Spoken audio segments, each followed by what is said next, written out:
Hey, Ecclesia. I spend a lot of time thinking about things that I probably shouldn't spend a lot of time thinking about. One of those is death, particularly my own death. And the second is time. And those two things are actually pretty connected because I have had this clock in the back of my head for a while now. I remember even having it as a kid, like as a child laying in my bed about how much time did I have on earth before my death? And that sounds morbid to some people, but we talk about that sort of thing all the time in my house. And I got to tell you the truth, I'm starting to not like some of the things that I'm hearing about my death and my life and my time. Like, for instance, in about a month from when you'll see this, I turn 49 years old. And so to me, 49 is just 49. But to my youngest daughter, who is 16, she has been saying for almost a year now that, Dad, you're basically 50. And I'm saying 48 is not 50. Like, in no world is 48 50. If someone says that they're gonna pay you $50 and they show up and give you 48, like, you're like, where are my other $2? 48 is not 50. But I do know, like, those numbers, they're pretty close together, and there's something about time. And when I talk with some of my close friends about us getting older, our kids being in college, I've got friends whose kids are graduated college and started their career. We have this recurring conversation about life and what we want to do with the rest of our lives, because however you add up the numbers, unless each of us lives to an extraordinarily old age, we all have more life behind us than we have in front of us. And I mention all that because it's a really important question, like what you're gonna do with your time. We've been in this series, Ecclesia, on remembering and how we remember ourselves, bring ourselves back together. And early on, I said that Christians are the only group of people in the world who can remember the future. And what I meant by that is by knowing the future, by having an eye toward the future and time in the future, we begin to put ourselves together in relationship to what that future is going to be, what that future is going to look like. And so I wanted to spend some time talking about how we do that best, how we orient our time in the context of remembering ourselves, of putting ourselves together, allowing God to put us together the way that we were made, the way we were created. And to do that, I want to revisit a story that most of us know is one of the greatest Israeli leaders in the scriptures. He is still looked to as the greatest spiritual leader of the Hebrew people and in the Bible, and that's Moses. Now, you remember the story of Moses. Moses is born a Hebrew at a time of slavery when the Hebrews are enslaved in Egypt. And there has been an edict from Pharaoh that all boys under 2 years old, that they be put to death. And so Moses' mom, along with his sister and some others, puts him in this bassinet in the lake. He's rescued by the Pharaoh's daughter. He grows up in the Pharaoh's house and he has the best food, the best education, the best life. But the reality of Moses' life is that he's not an Egyptian. He's a Hebrew. And if you watch The Prince of Egypt, some of that gets blurred, but he's not an Egyptian. He's a Hebrew, and everybody knows it. And when he comes into manhood, when he's old enough, he sees how the Hebrews are being mistreated in their slavery. And he feels like he's got all of the tools, he's got the education, he's got the background. And so he does something that we don't talk about a lot. Moses actually kills an Egyptian guard. One thing leads to another, and he has to flee Egypt, and he runs out into the desert, and he's found there by nothing, just dust everywhere he looks. And he stumbles upon these women at a well, and one thing leads to another. He marries one of the women. He ends up working for her father because the only job that he can get is through nepotism, and he ends up with a job tending sheep. And for 40 years, Moses tends sheep. Every day, every night, tending sheep for 40 years. Moses never cared about time. His day planner had the same thing in it today as it did yesterday, and it'll have the same thing in it tomorrow. He didn't have to worry about calendars or notifications or scheduling anything. His time was set. He was shepherding sheep every day. He had no place to go and nothing to do for 40 years. How many dreams just go to die in the wilderness for Moses? He can't possibly have imagined that this is how his life was going to end up, day after day, night after night for 40 years. And you would think, if that were you, if that were me, I know I would think it, what a waste of time. And then, after 40 years, God plucks Moses out of nowhere, out of obscurity, and Moses goes on to lead God's people out of slavery, out of Egypt, and he spends the next 40 years of his life shepherding people in the wilderness. And then later in life, when Moses has shepherded people and he shepherded sheep, and after he has grown up in the house of the Pharaoh, Moses writes one of the most pivotal pieces of literature we have about time. Because Moses knows what it's like to be bored, and he knows what it's like to be busy. He knows what it's like to be high. He knows what it's like to be low. He's seen it all, and he has something to tell us about time. And what he's going to tell us about time is so powerful that it ought to change your life. If you and I take what Moses has to say seriously, your time tomorrow will look differently. And here's what he's going to say. Time is about how you and I perceive it. We have to, in the words of Michael Jackson, remember the time.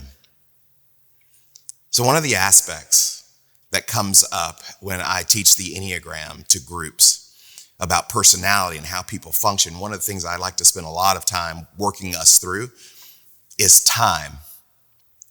Because human beings actually do perceive time differently. And some of us, we have an orientation to time that is in the past. And that's where we view time. And then others of us orientate time in the present. And still others of us have a future orientation to time. But what if the best way of managing your time, knowing your time, remembering who you are, is to deal with all of those domains and realities about time in your mind together? Because the truth is, most of us think time is fixed.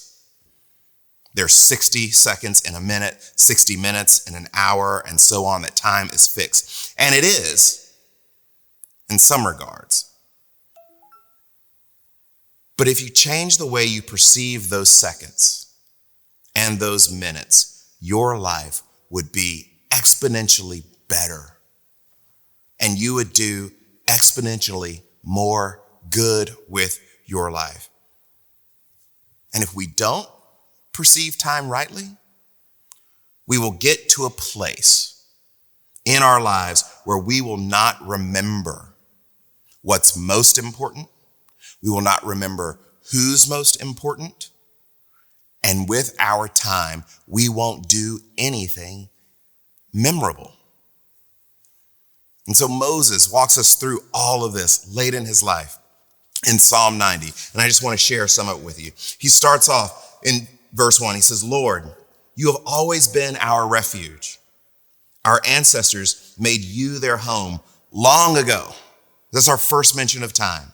Before mountains were born, before you fashioned the earth and filled it with life, from ages past to distant futures, you are truly God. So here's the thing you first have to understand about time and how time works, and having a life that remembers and does something memorable, is that we perceived life in the span of our 70 to 80, maybe 90 years. And we orient what we do, who we're with, how we live around that span of time.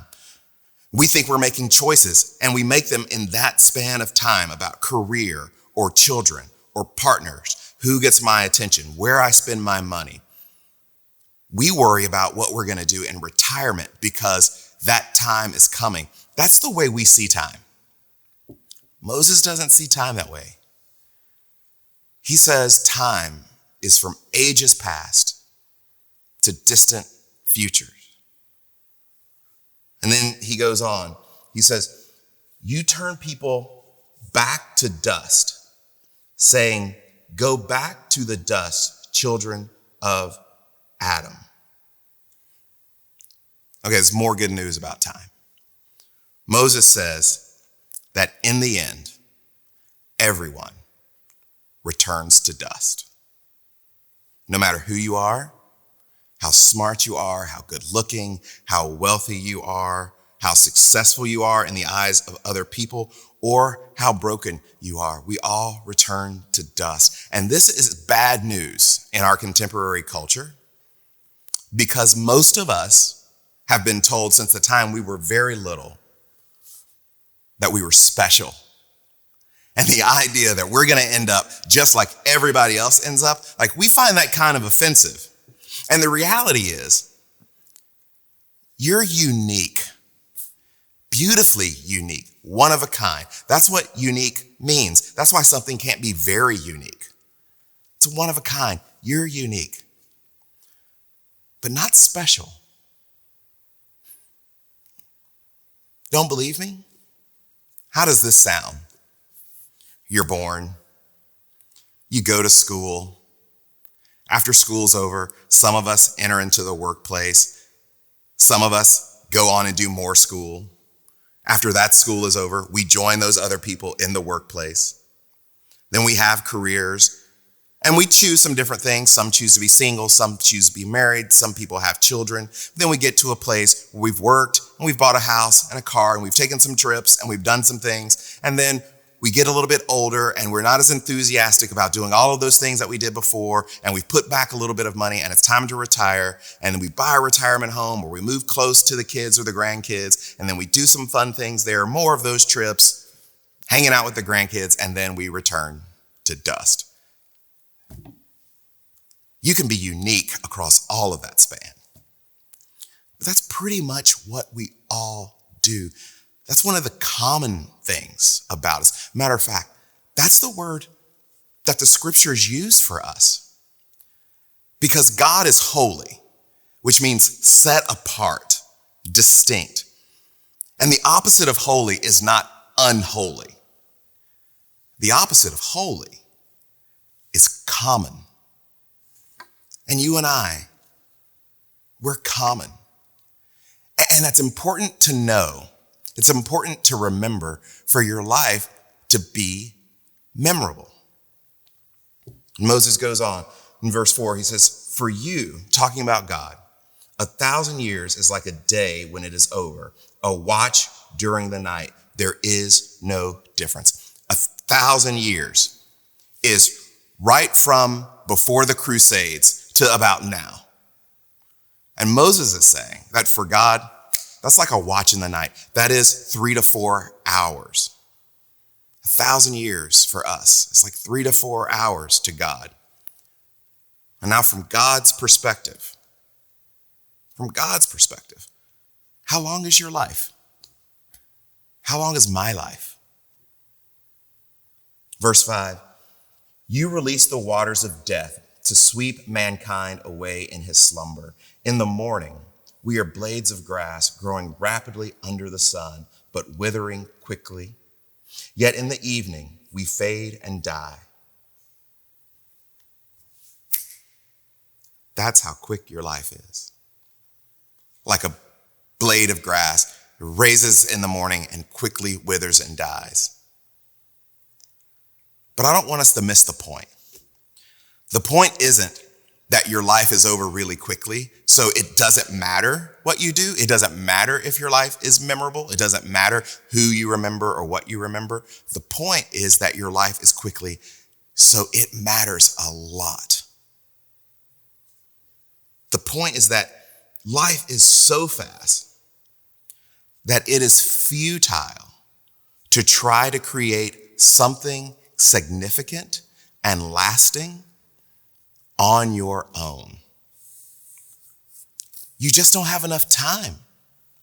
You're not smart enough or powerful enough. You're not charismatic enough to do something significant all on your own. Your only hope in this life, your only chance to do something memorable, something significant, is to line your life up with what God is doing in the world. And you know this already because you have been around people, you've been around someone who made everything about them. And they are not great people to be around.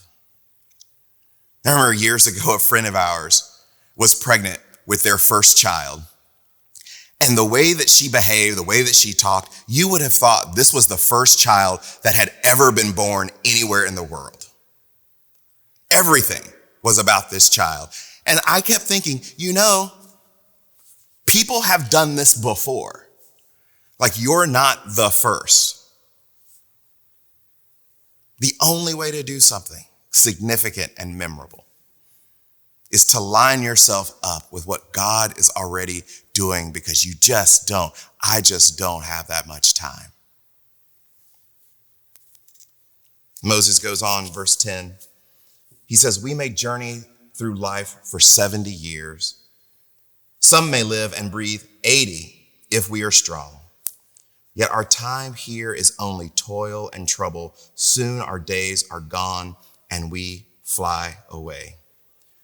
So even at our best, you can be healthy and handsome, popular, whatever it is that you think will be great. You can have all of that, and at your best, you're going to have 70 or 80 years. And it'll be filled with trouble and sorrow. In verse 11, who can truly comprehend the power unleashed by your anger? Talking to God. Who can comprehend it? Your wrath matches the fear that is due to you. Now, this verse 11, it's one of the more complicated verses in this chapter. But since you're all very smart, I think that you will get this. What Moses is saying is that if we could see God for who God truly is, we would give God the reverence due. And what he's actually saying is that if we could remember who God is, then we would give him reverence. And that's really the challenge in remembering to see God as God really is. The ancients believed that if God revealed his entire self, that if God revealed God's self, then we would be overwhelmed by it. That actually consume the world. You remember this other encounter that he had with Moses, and Moses asked God, hey, just show me who you are. And God just says to Moses, the only thing that you could handle seeing is my backside. The rest would overwhelm you. If we could see God as God really is, then we would also see that when it comes to our life, that we are actually not the point. That we're not the point of our own lives. But since we can't, or we don't, or we struggle to see God as he really is, as God really is, what should we do, Moses? This is what Moses says in verse 12. He says, teach us to number our days so that we may truly live and achieve wisdom. Teach us to number our days. And you know why it's important to learn to number our days? Because our days are numbered. I'm not morbid for thinking about my own death and counting up how many years I might have. I know. I've always known. My days are numbered. There will come a time where there will be no memory that I was ever here. And we do this already. Do you know that you number your days already? I know that people number their days because my children have been counting up how many days it is from now until the end of school. Do you remember ever going to a class reunion back when we needed class reunions before social media actually just told us where everybody was and what they were up to? And people would want to get in shape to go back to their class reunion, or someone would want to have a certain look by their wedding day. We have all of these little dates, or we're saving up so we can go on a vacation. We know how to number our days. We do it all the time. But Moses says there's a reason that we should number our days. And that reason is so that we can gain a heart of wisdom. And we can't undervalue what it means to be wise. We've said before here, Ecclesia, that a great many of the decisions that you and I have to make day to day, week to week, aren't actually about right or wrong, sinful or not sinful. They're about wise or unwise. And when you begin to number your days and gain a heart of wisdom, when you remember who is important and what is important, and orient your life around something memorable with your own time, that's when you gain a heart of wisdom. You and I won't make wise decisions if we don't understand, if we don't know that our days are numbered. If you and I embrace the fact that God has given us years and days and the purpose of these 70 or 80 years, it's only then that we can do something memorable.